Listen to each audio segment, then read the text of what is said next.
যদি আপনি একটু মিলান, আর কোরআন মিলতে গেলে তো আপনাকে এক্সাম্পলের দিকে যেতে হবে। ঢাকা বিশ্ববিদ্যালয় 54 বছরের জীবনে কোনোদিন ইসলামের ছায়া তলে আসে নাই।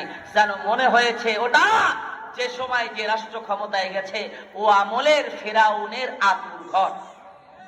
কথা বলে না, কথা বোঝে না। আল্লাহ সুযোগ দিয়েছে ঢাকা ইউনিভার্সিটিতে পড়ার। 12টা থেকে 2টার মধ্যে ছাত্র হিসেবে গেলেও খানা নাই। কারা খায়, কিভাবে খায়, কোথায় যায় তার কোনো হিসাব নাই। ময়লা ছয়লা ইত্যাদি ইত্যাদি বহিরাগত। এরপরে ভবঘুরে রয়ের এজেন্ট, আগ্রুম বাগরুম, মানে কি যে একটা অবস্থা বিশ্ববিদ্যালয়ের। আর শেষ রাত্রে যারা তাহাজ্জুদ পড়বে তারাই জঙ্গি হিসেবে গ্রেফতার হবে। এরকম নাটক আর নাটিকা এদেশে ছিল না, ছিল না। আল্লাহ বললেন সাদিক কায়েমরা যখন ঘুরে দাঁড়াবে, ঢাকা বিশ্ববিদ্যালয় শুধু না,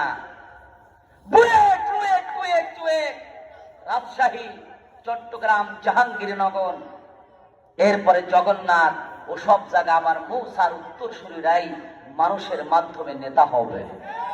আরে জোরে বলতে হবে, ঠিক কেন? আমি আগে বানাবো নেতা, এরপরে আগাছা পরিষ্কার শুরু হবে, এরপরে রাষ্ট্রের দিকে ইনশাআল্লাহ ইসলাম কায়েম হবে। হয়তো তোমাকে নিয়ে, আমাকে নিয়ে, অথবা তুমি আমি ছাড়াই। কথা বোঝে না। ইসলাম যে প্রতিষ্ঠিত হবে এ ব্যাপারে আপনাদের সন্দেহ আছে? হয়তো আপনাকে নিয়ে, না হয় আপনাকে ছাড়া ইসলাম প্রতিষ্ঠিত হবেই। এই ইসলামকে ঠেকানোর সাধ্য কারো বাবারও নেই।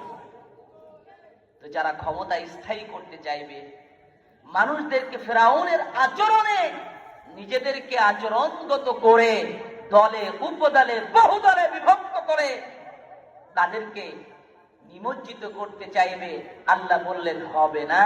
ওয়ানাজআলাহুমুল ওয়ারিসিন, এদেরকেই আমি একটা সময় এই রাজ্য, রাষ্ট্র, বিশ্ব আল্লাহর কোরআনের পতাকা তলে আনবই আনবো। হয়তো তোকে ইজ্জত দিব, না হয় তোকে লাঞ্ছিত করব। যেভাবেই হোক, সেটা ছাদের ঘরে অথবা পাতার ঘরে। কথা কন্যা আচ্ছা, মনে হইতেছে এই কথাগুলো আমি আমার মতো করে বলতেছি।